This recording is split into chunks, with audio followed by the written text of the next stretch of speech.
everyone. Thank you all so much for coming out on this sunny, cloudy, now rainy day.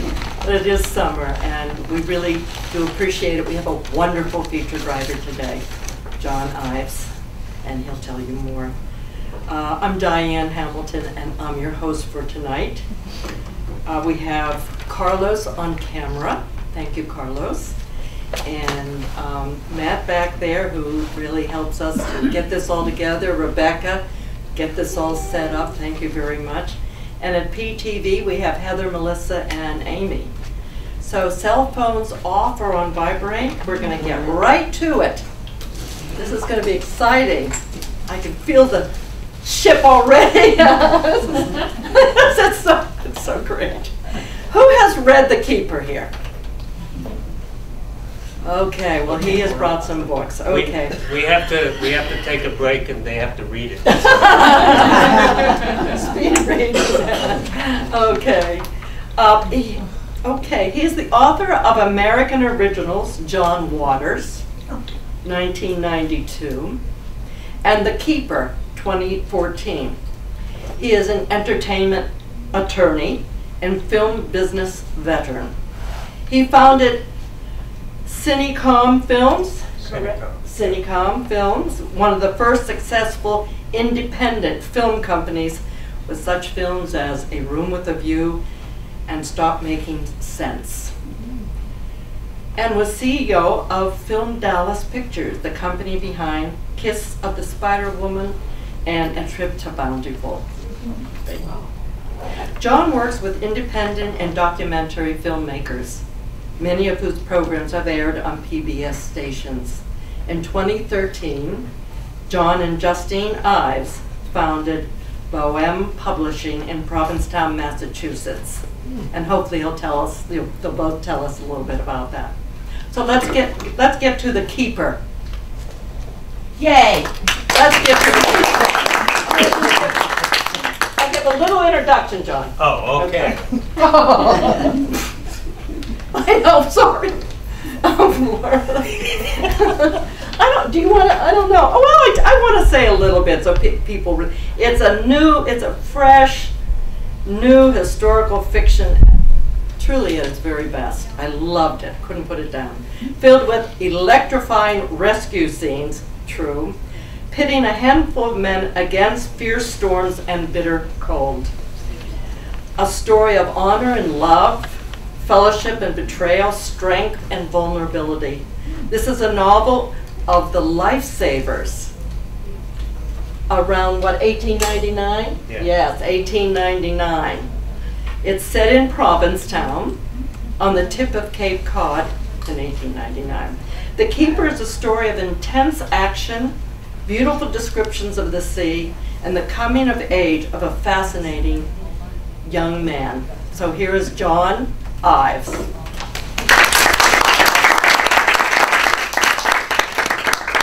Thank you. Thank you all for coming, and welcome to the 16th annual Friedrich Nietzsche Memorial Philosophy Lecture. Oh, no.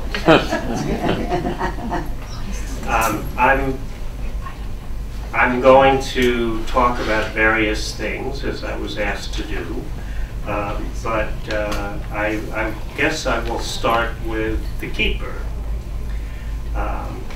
I wrote this book over a period of about 7 years. It might have been 20, I'm not sure. And, but I did a lot of research. I've been coming to Provincetown since I was 10 in 1959, and I've always loved it here. I've always loved it here, and I have great passion for this subject. And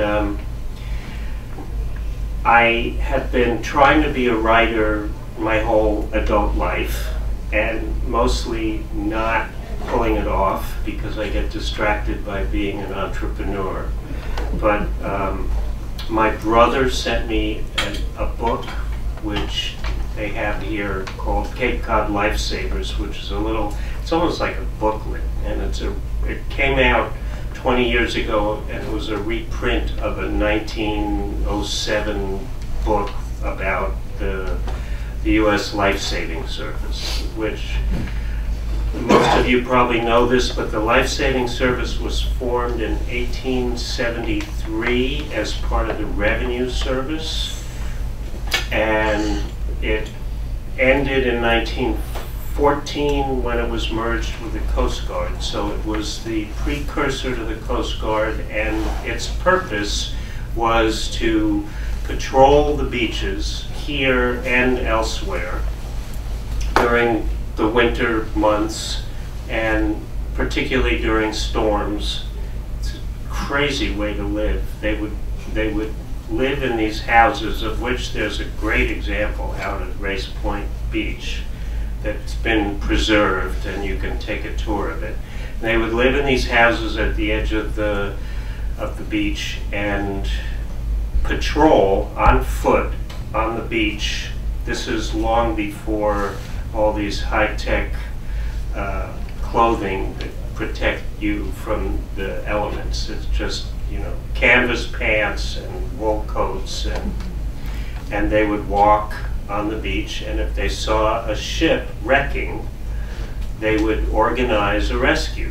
And there were a lot of ships wrecked because, particularly on Cape Cod, in those days, the main way that freight was moved up and down the whole east coast of the United States, from Maine down to the Carolinas, was by sailing ship, and then later by steamship. And there was no Cape Cod Canal then, so the ships had to sail around Cape Cod. And in the winter, there are terrible storms, and the outer beach, particularly from Chatham down to Provincetown, is all shifting sandbars. So although the captains were given information about the sandbars, and they all knew, and the sailors knew that the bars were there, they were all terrified because you never knew where it was going to be. And so these men would spend 10 months of the year patrolling the beaches, and they saved, in the history of the Life-Saving Service, they saved about 175,000 lives. Wow. So my brother sent me this book, and he said, I think this would make a cool story. And because he's my brother and I love him, but I don't always listen to him, it took me a couple of years to even pay attention to it. And then I started reading it and doing research, and it was really pretty compelling. And so I started doing a lot more research and eventually wrote the book. And I'll tell you more about the genesis afterwards, but I'm going to read to you now. There's too much stuff here. I'm going to read you a selection from this book. And what has happened, there's a young man named Joshua Duell who is from New York, and he is he's the son of a successful naval captain. He and his brother go off to fight in the Spanish-American War in 1898. His brother is killed, and then his mother, coming home from a funeral, dies in a shipwreck off Wellesley. So Joshua comes up to Provincetown to try to find out what happened, and he ends up joining the Lifesavers. And so this is the first storm that they have to deal with, and there's a wreck. So they've rowed out. They had these, sorry, I'll get to it in 1 second. My daughter Justine, my partner in Bohème, is smiling because I could go on looping for hours. But they had 25-foot rowboats, skiffs, that they rowed that managed somehow to get through the breakers. So they're out there in a storm, and here we are.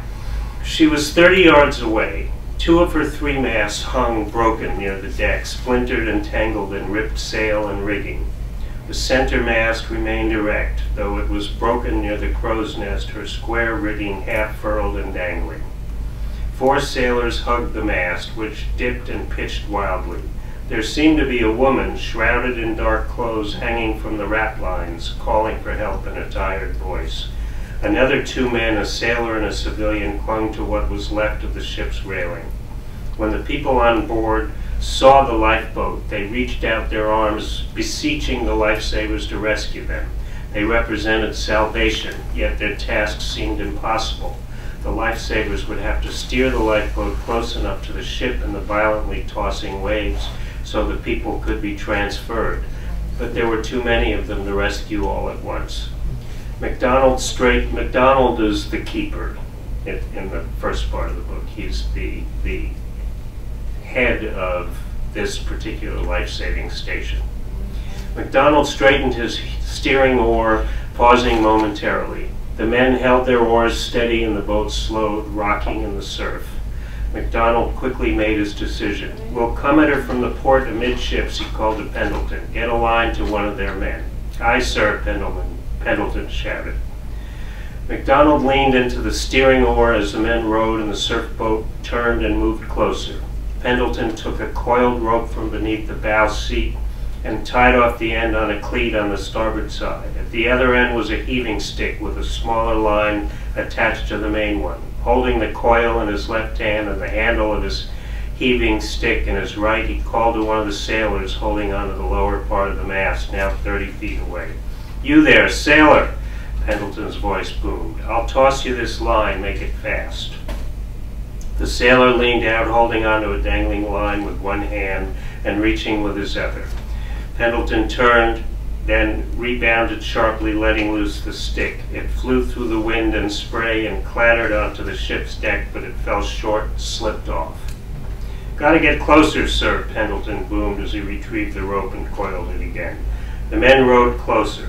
Joshua could not see how this would succeed. The ship was rolling intensely, waves crashing against her sides, rising and falling dangerously.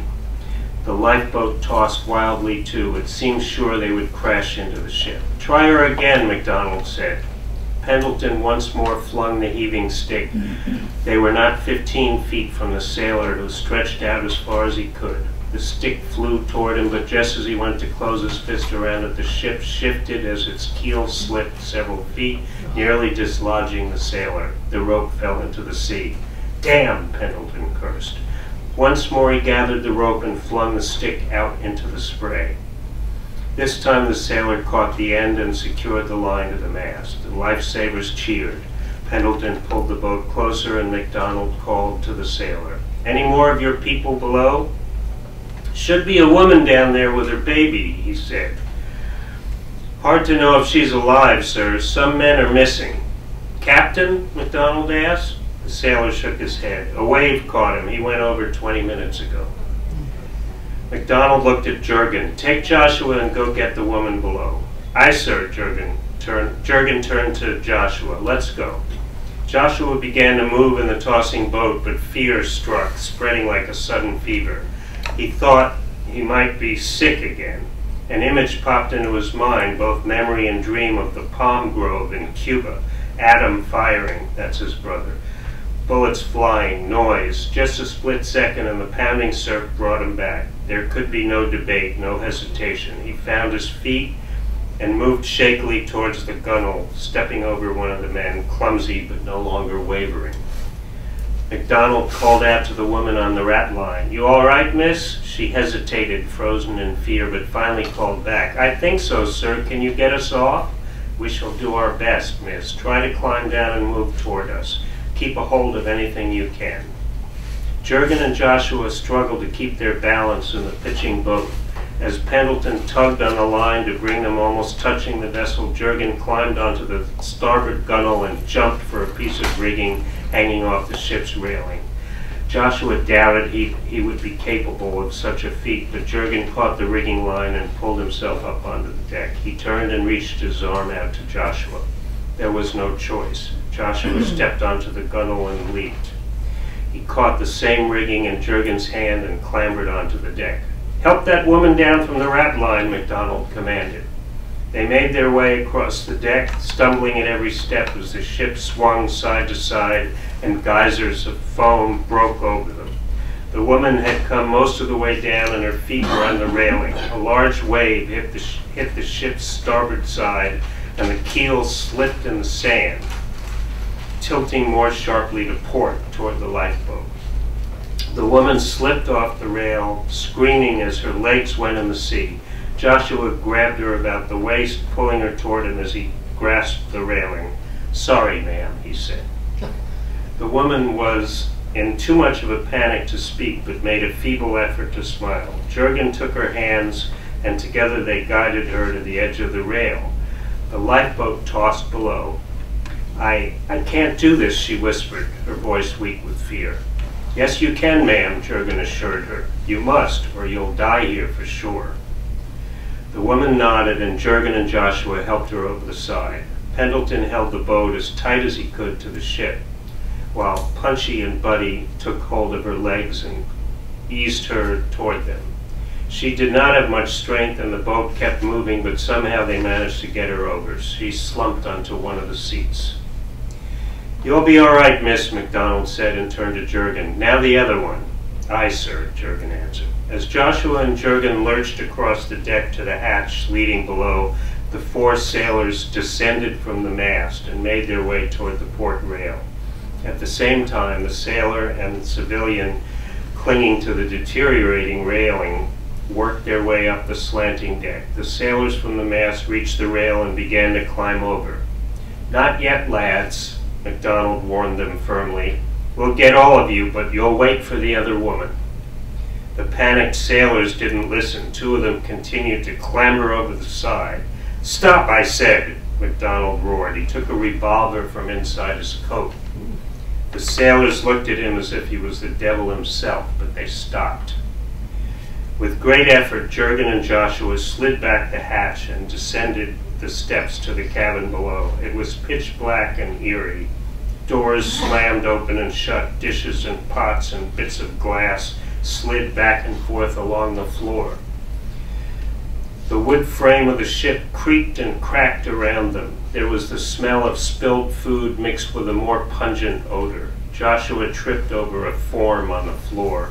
It was a body. He could feel the wet wool of the clothing and the stickiness of blood. Jurgen called out, "Anyone here?" There was no reply. He called again more loudly, "Anyone alive here? We've come to rescue you." Again, no reply. "Let's go," Jurgen said. "Wait," Joshua said, "let me try." In his loudest voice, he called out into the darkness, "Ma'am, if you can hear me, we are lifesavers come to help you and your baby get ashore. We can't see in the dark. If you can hear me, please make a sound so we may find you." Joshua listened in the dark silence filled with the smell of death, the creaking wood, and the noise of the storm just beyond the fragile wood walls. Then there was a whimper like a wounded dog, a weak voice in the blackness. "Help me! Please help me!" They moved toward the voice, stumbling over objects and more bodies. They felt their way along the cabin wall to an opening where a door seemed to be flapping. "You in here, ma'am?" Jurgen asked. "Yes." As they made their way through the narrow opening, Jurgen asked, "Can you stand?" "I think so," said the voice. "And your baby?" Joshua asked. "He's hurt, but alive, thank God."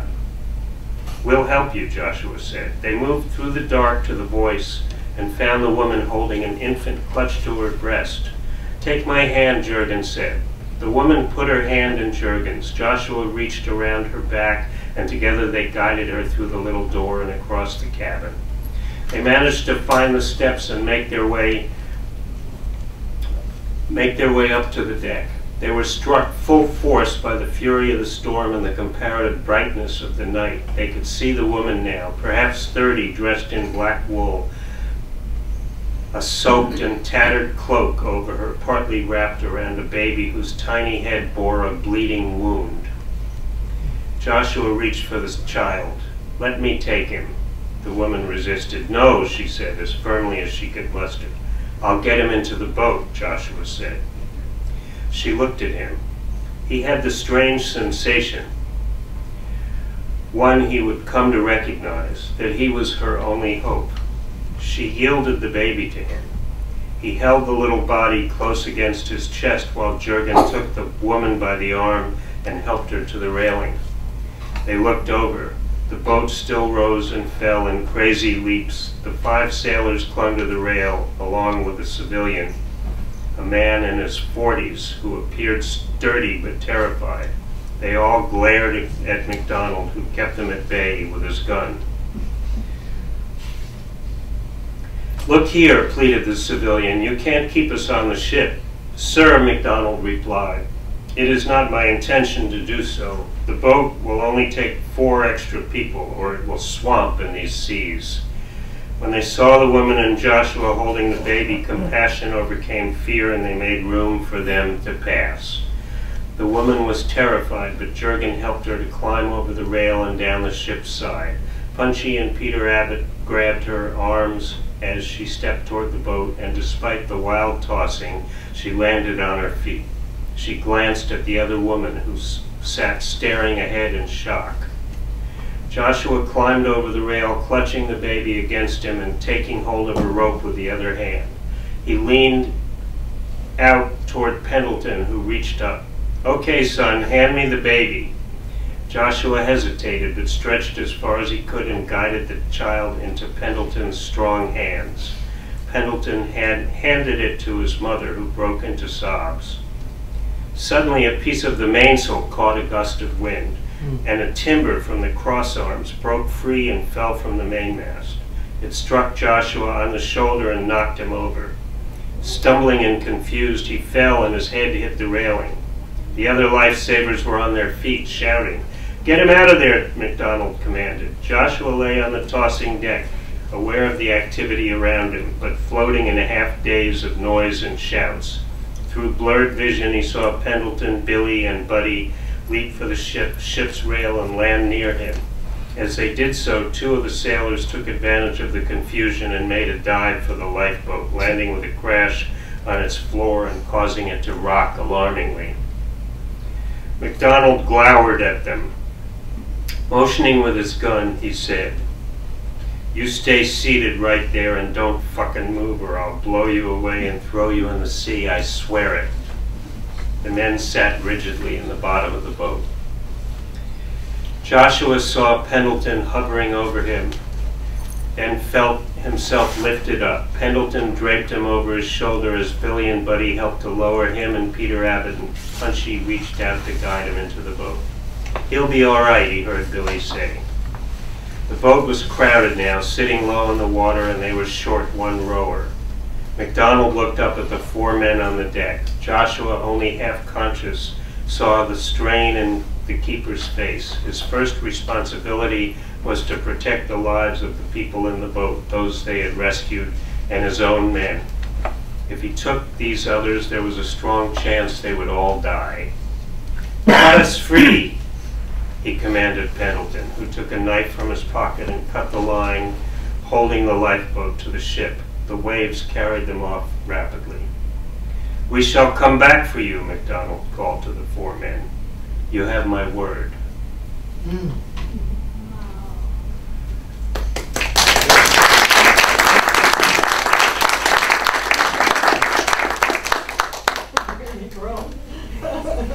What? Did you hear me groan?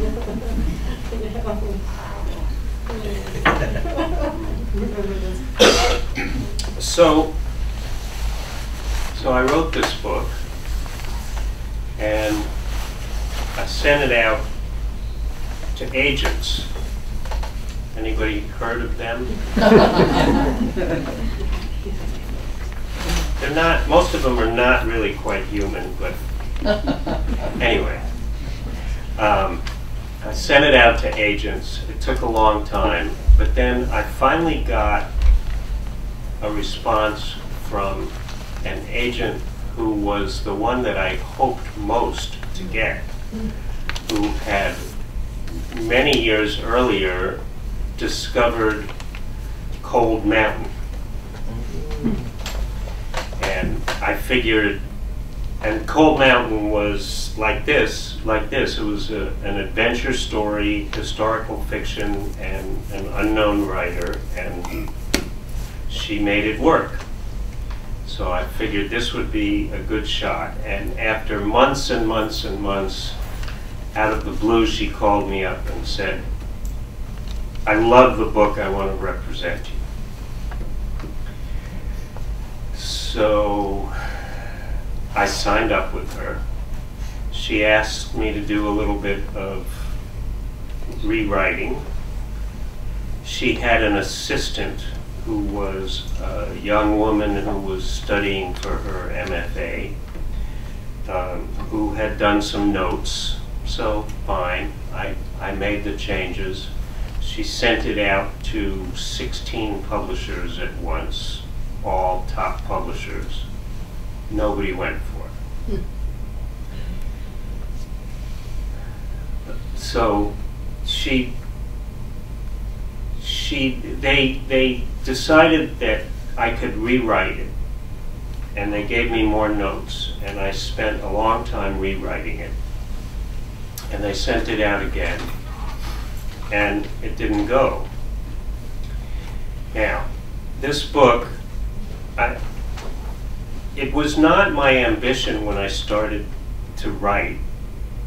The first time I realized I wanted to be a writer, I was driving down Commercial Street. I was 16 years old, and I was going to work at the Portuguese bakery, which at that time was run by, I can never remember his name, the old man who he didn't speak English. What? Poyon? Yes. No, not Poyon. No, the Portuguese bakery. It was an old man who was the baker who had come over from Portugal and still didn't speak more than a few words of English.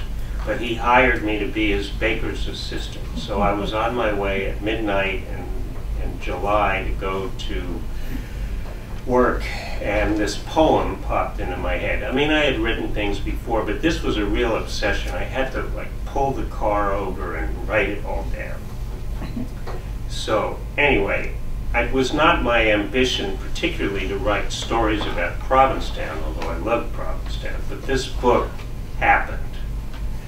And I knew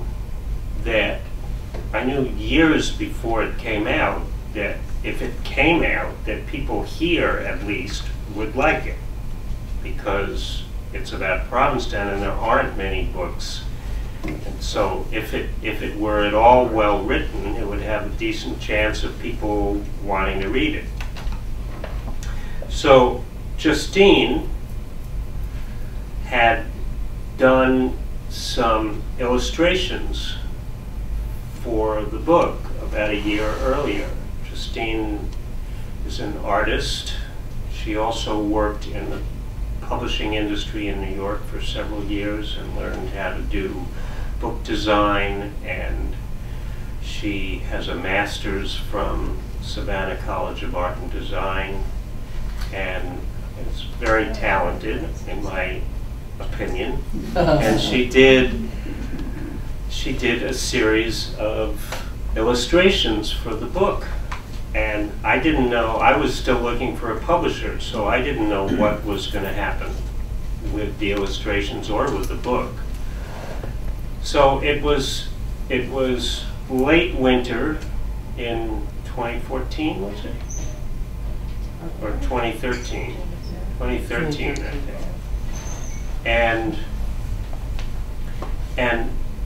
Justine and I were sitting around one day in my house in Truro, and we looked at each other and we said, let's put this book out ourselves, so it'll be out for the summer and the people, at least on the Cape, will see it. Now, there's a problem here. There is, like so much of life, there is kind of a mystifying division in the world between people who are published and people who are self-published. If you're published, you're a star. At least for the first week the book is out. But if you're self-published, I mean, you walk into a bookstore and you say, I have a book, and they get this look on their face, you know, like a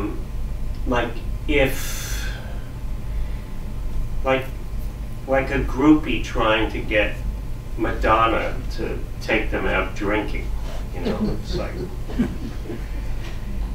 because now that the technology has allowed it, there are tens of thousands of us who are writing books and not waiting for Ernest Hemingway's editor to discover you. But I knew that self-publishing it, I knew that we could do it. I've been a lawyer all my life, most, in the entertainment business. I knew how to do the legal stuff. I've run businesses. Justine knows how to put a book together and knows a lot of other stuff about marketing books. So I knew that we could self-publish it, but instead we decided to start our own publishing company. Now the distinction is a subtle one, at least until we come out with other books, which in theory we're going to do.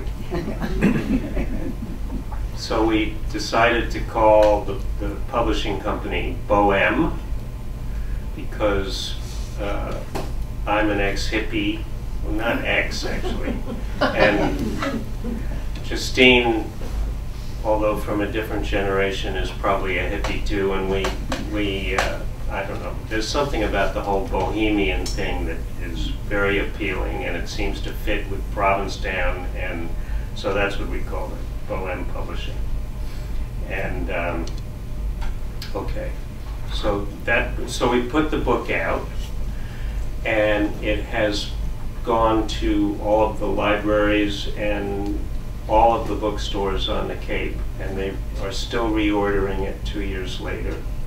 And it hasn't gone to the rest of the world, but maybe it will one of these days. So, do you want to read another short piece? I'm happy to read another short piece, and I have more to say about publishing. And it is on Kindle, and it's got, on Amazon, it's got 5 stars. The most stars you can get, so. That's recognition and all, for sure.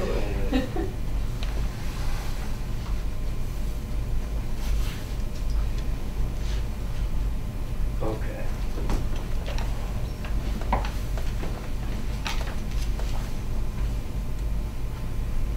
All right, so later on in the story, Joshua is going through a lot of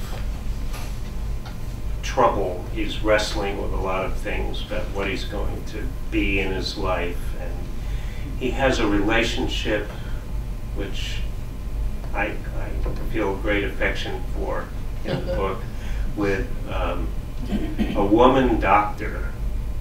As far as I know, there was no woman doctor in Provincetown in 1899 or 1900, but there could have been, because I discovered that women doctors, Johns Hopkins first took in women medical students in 1876, I think.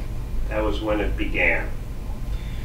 So this woman went to medical school, and nobody took her seriously, and there was a lone wolf doctor here who reminds me somewhat of Dr. Hebert, for those of you who remember him. And he takes a chance and hires her, and she becomes very popular, and and the men get over the hang-ups, and Joshua meets her because she goes and takes care of him after this last scene I read. Okay, so he's all confused about his relationship with her and his relationship with the lifesavers and his mother and his brother and all of this. So at one point he gets drunk and runs away in the middle of the night and finds himself out in the hills behind what's now Herring Cove. Even then it wasn't New Beach. And he stumbles across an Indian, a Native American, named Shep, who was living in a Quonset hut nestled in the dunes, and he fishes for himself. So they give him, he shows up in the middle of the night, they drink together, they fall asleep, Joshua wakes up. He woke a few hours later. It was early morning. He could hear seabirds. The Indian was cutting pieces of fish. The fire had been revived, and a dented coffee pot sat on the edge of a log. The smell of burnt coffee was comforting. Joshua sat up. Shep saw him and nodded. The room was still filled with shadows, but the open window let in some light, and there were two small cracked glass windows at the far end. In the muted daylight, Joshua could see Shep more clearly. He was very tall and looked older than Joshua had first thought. His teeth and complexion were bad, yet his face seemed majestic. "Coffee," said Shep. "Thank you," Joshua said. He found a tin cup, then went to the fire for the pot and poured himself a cup. "I fished today. Weather is good. You gonna come?" Joshua looked at him. He had green eyes. "All right." They ate pieces of fish cooked on sticks they held in the flames. The crispy pieces glistened with oil and were delicious. They went outside and walked through the hollows to the beach. The Indian carried a wooden mast and a folded boom wrapped with a canvas sail and two long oars over his shoulder. Joshua followed with two fishing poles and a box of bait. An old wooden dinghy lay upside down in the sand, and Shep turned it over. By the way, it's still winter. It's late winter, but it's winter. There was a wooden tiller underneath. Oh, I'm sorry. I have to interrupt for 1 second. Justine's smiling. There was a famous place that some of you have heard of called Helltown, which was out in that area near Herring Cove and Hatches Harbor.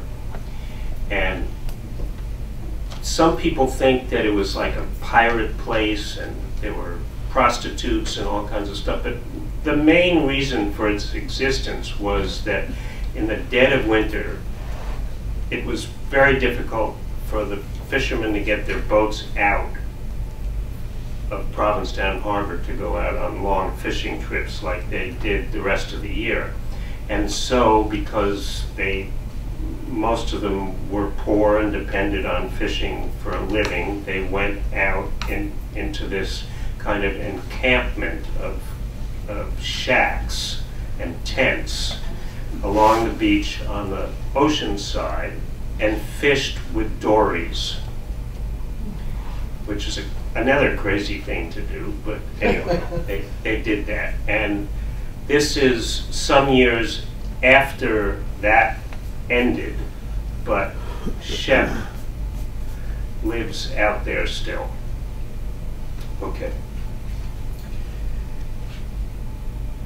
An old wooden dinghy lay upside down in the sand, and Shep turned it over. There was a wooden tiller underneath. Shep placed the tiller, sail, and oars inside. Joshua put in the fishing gear. Together they carried the boat to the water's edge. The Indian wore a heavy peacoat, canvas trousers, and a wool cap, much like what Joshua was wearing. He knew they would feel the cold. They pushed the boat into the water. Shep gestured for Joshua to sit, then walked the boat out and hoisted himself over the gunwales. The surf was not high. The dinghy was small, about 14 feet, made of heavy weathered oak with 3 seats, a ribbed floor, and a block for the mast. The boat drifted as Shep locked the oars in place. Joshua began to row, and Shep stepped the small mast with its gaff-rigged sail. When they got past the surf line, Shep raised the sail, caught the wind, and they headed out to sea. The sky was overcast, though swaths of blue and white shone through. The air was cold, and the wind came up as they sailed away from the land. The little boat moved sprightly through the rolling sea. Whitecaps came and went, seabirds passed, and sometimes settled on a wave for a few moments before moving on. 2 dolphins swam quickly by, breaking the surface. The Indian nodded at Joshua. "It is a good day." Joshua was not so sure the weather would hold, but he was enjoying the freedom of the open water. "Where do we fish?" "A few more miles. Fishing is better out there. Maybe get a few cod." Joshua nodded. He had unshipped his oars and rested them under the seats. The little boat heeled slightly in the wind. Shep held the tiller and the sheet, keeping the sail close hauled. From time to time they would sail into a trough and hit with a splash, spraying them with seawater. After an hour, Shep headed the boat into the wind and folded the sail, wrapping it around the boom. "We will fish here."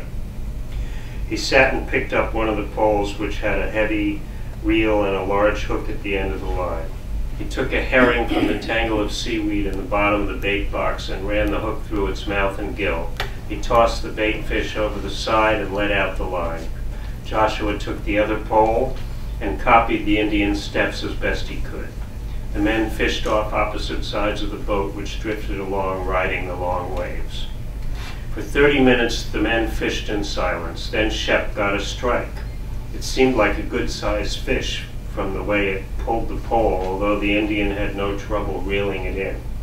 When the fish came alongside, excuse me, I knew this was here for a reason.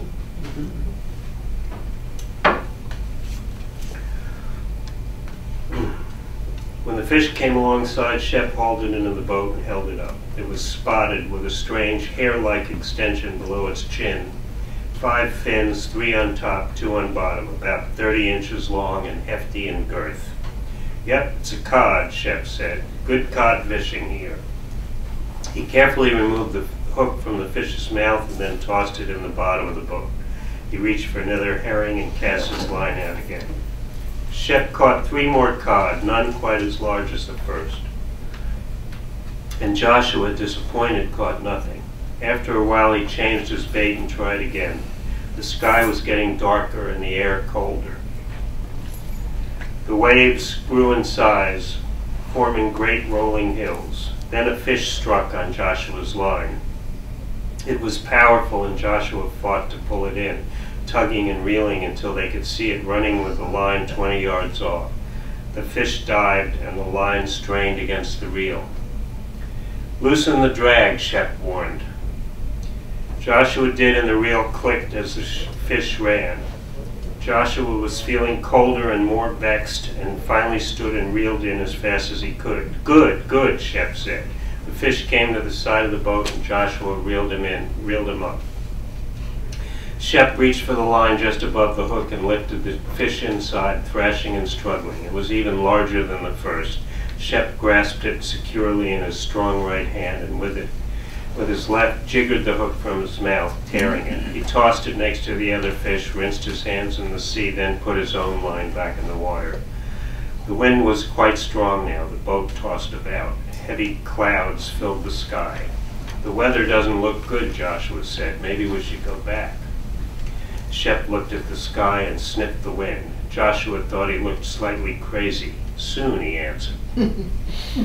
Joshua shook his head, unsure about this, but he put his line back in. He caught no more fish. Shep caught a small one. Rain pelted them, a drizzle at first that turned into a downpour.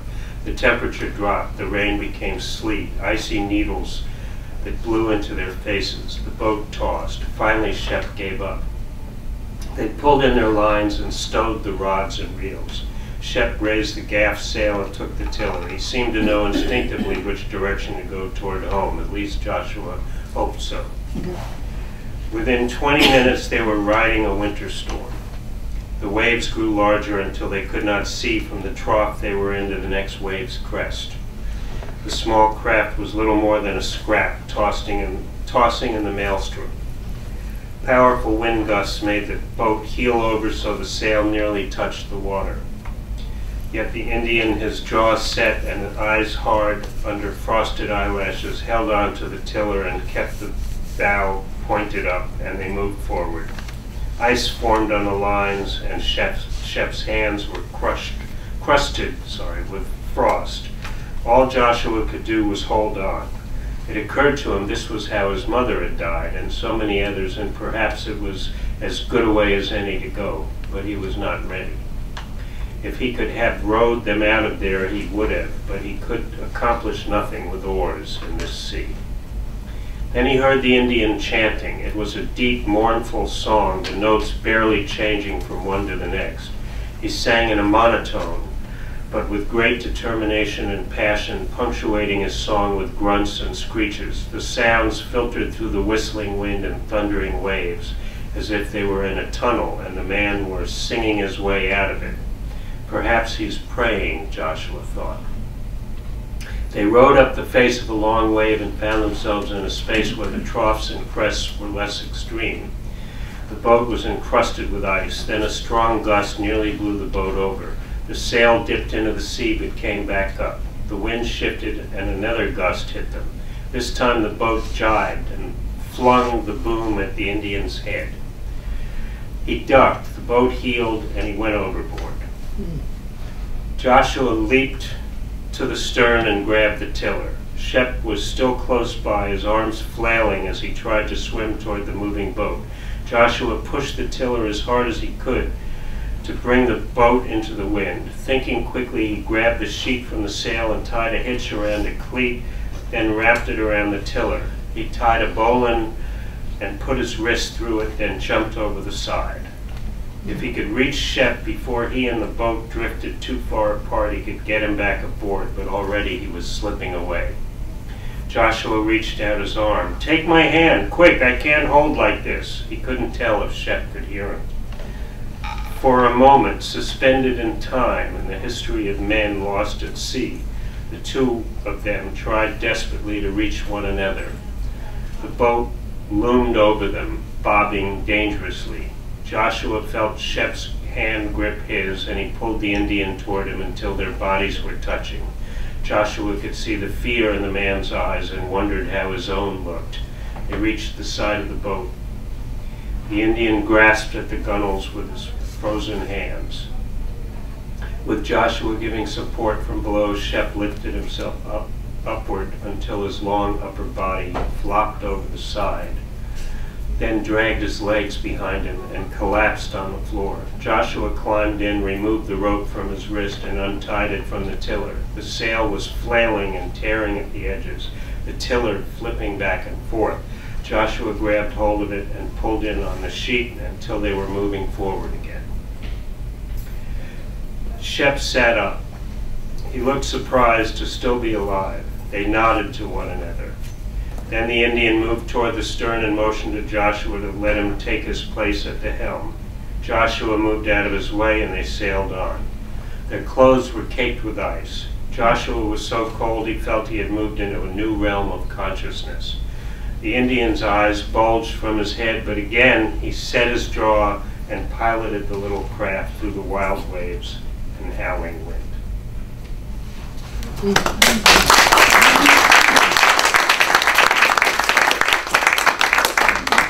Now, when I lived in Los Angeles, as did my whole family, for almost a decade, which was way too long. I was in the movie business. I did all sorts of different things. I did lawyering stuff, I did producing stuff, and I also wrote a few screenplays, which you have to do if you're living in LA. And at one point I took a course with a famous screenplay writing teacher named John Truby, who's still kicking around today. And he had this, it actually was great. I got a lot out of it. But it was 21 steps that you're supposed to go through to get to a screenplay, which was more complex than the 3-act structure that most people worked off of. But the thing that stuck in my mind the most was that at the point in what would be the 3rd act, when the hero is at his lowest point and in great danger, and the resolution is going to be a battle with the antagonist. He goes through a tunnel.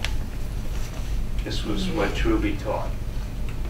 And he showed us examples of lots and lots of films where they went through some kind of a tunnel. It wasn't literally a tunnel necessarily. It could be a mental tunnel. It could be an enclosed space. It could be all kinds of things. So Joshua's encounter with Shep, when he has left the lifesavers temporarily and run away and going through all of this and manages to get Shep out of the water, that's his tunnel.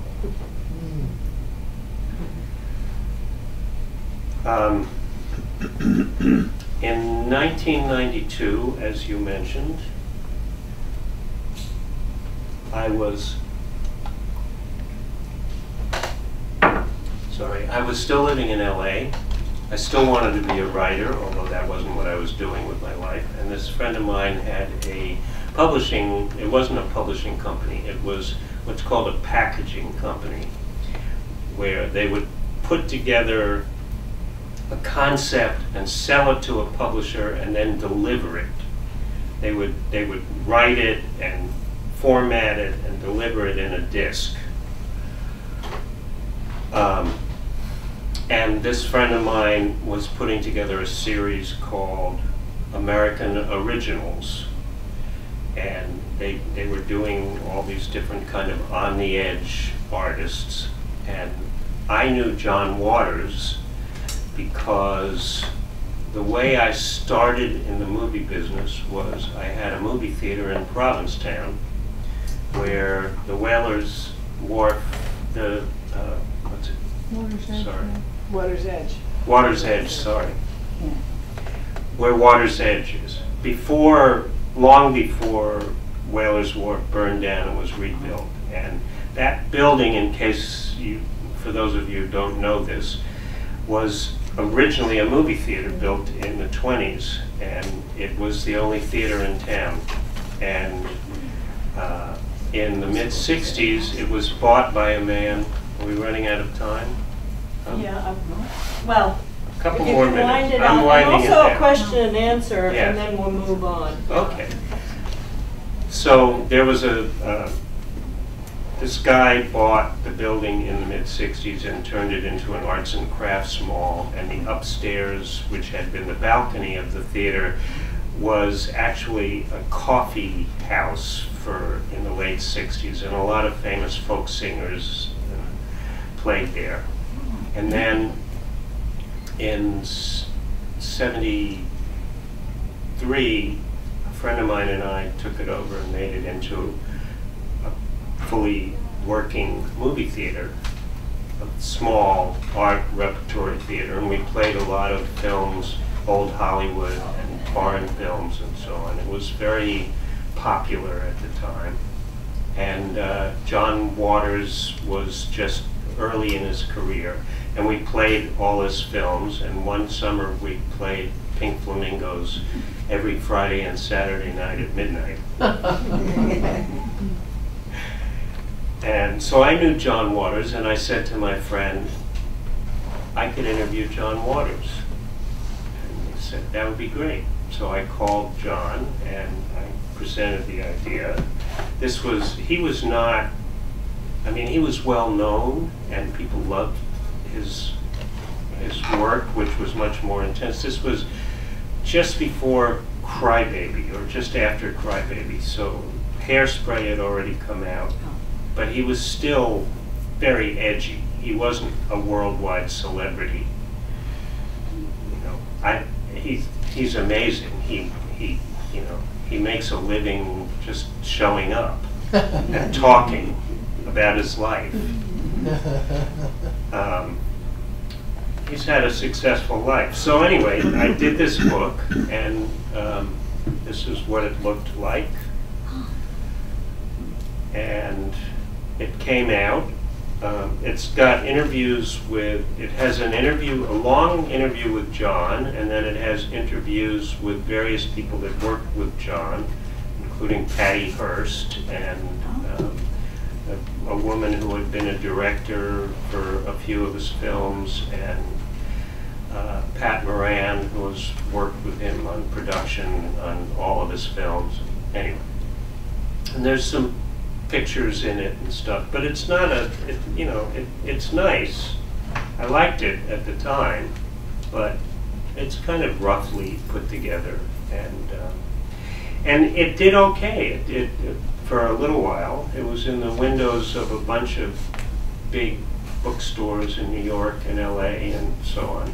And then the publisher dropped it. Just dropped the ball. I don't want to do anything with it anymore. No reason, I don't know. And then his company was bought by a bigger company. And then that company was bought by a bigger company. Eventually one of them ended up, there's no connection here, but one of them ended up being the company that Justine worked for.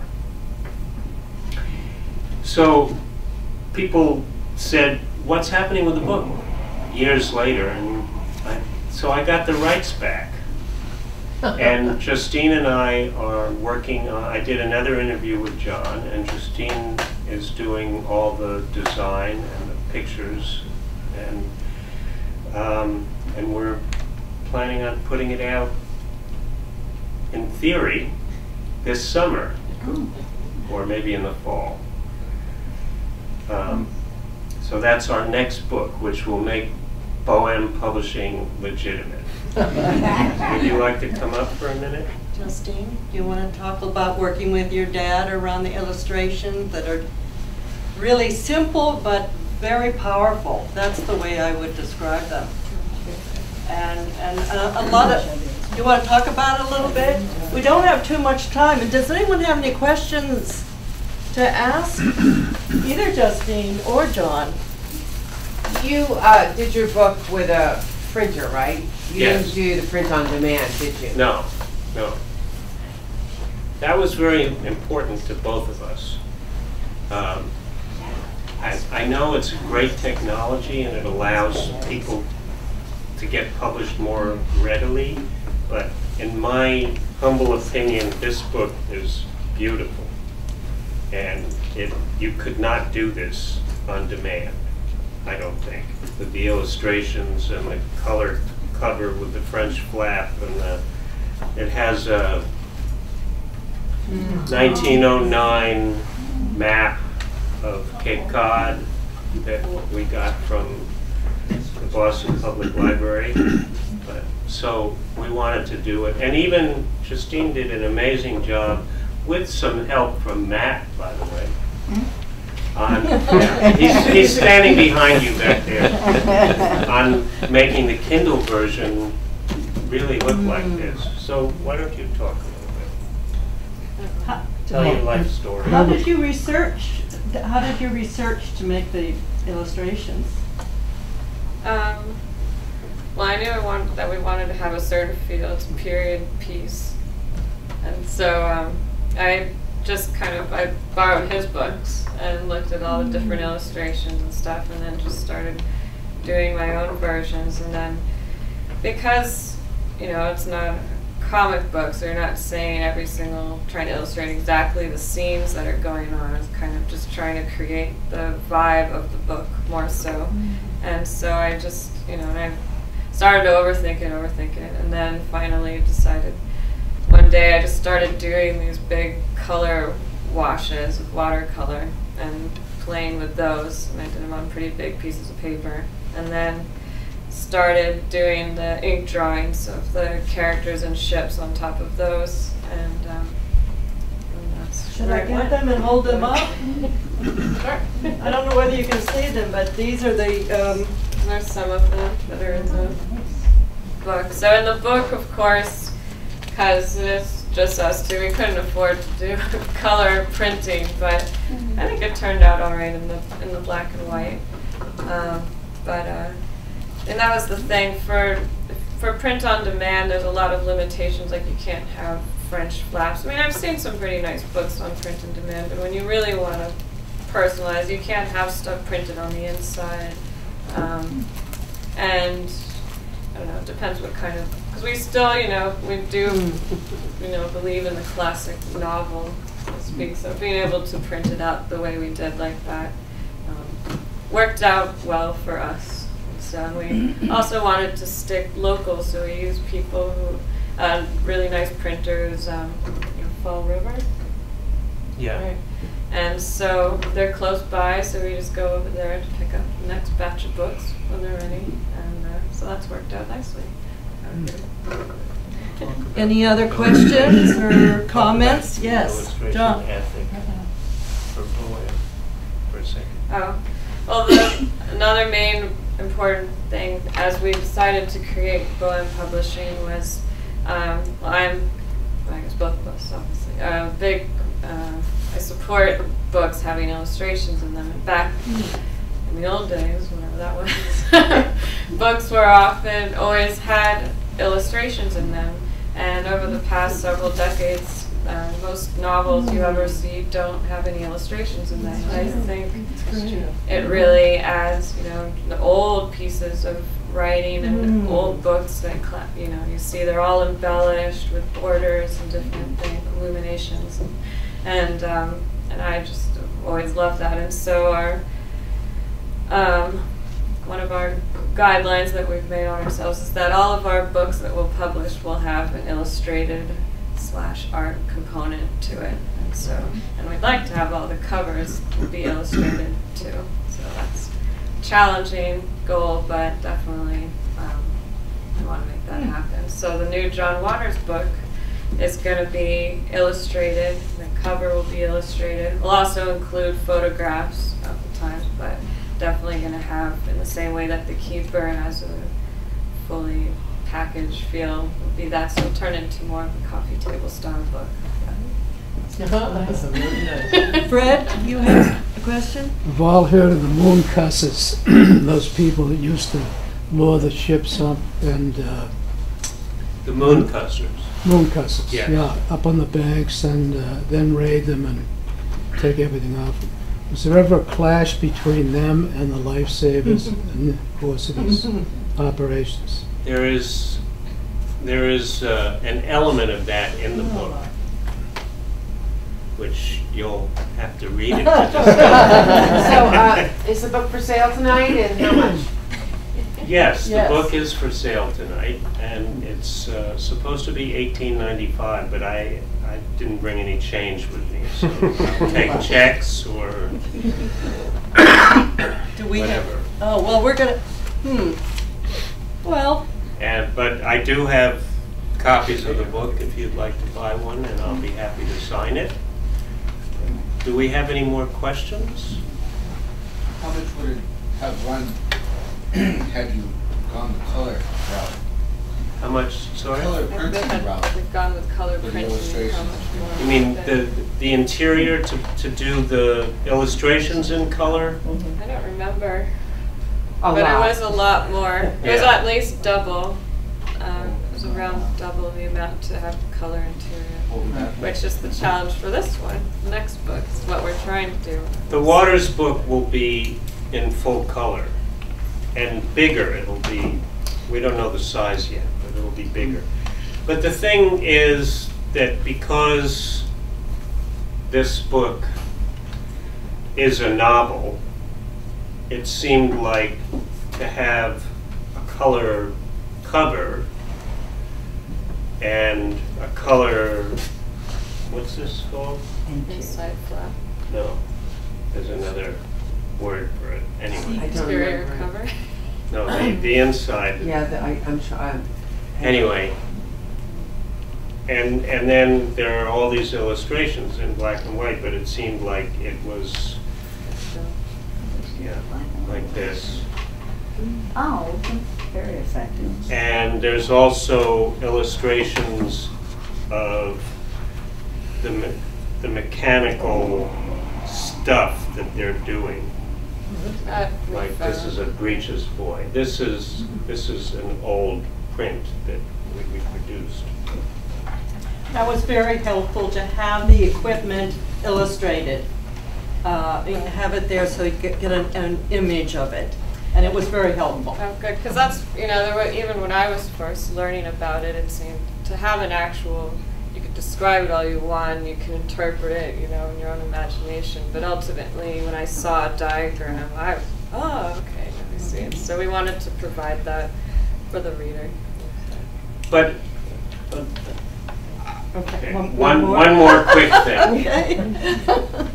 For those of you who are interested in the writing process, this was a particular challenge to me, because you want to get the story going as quickly as possible.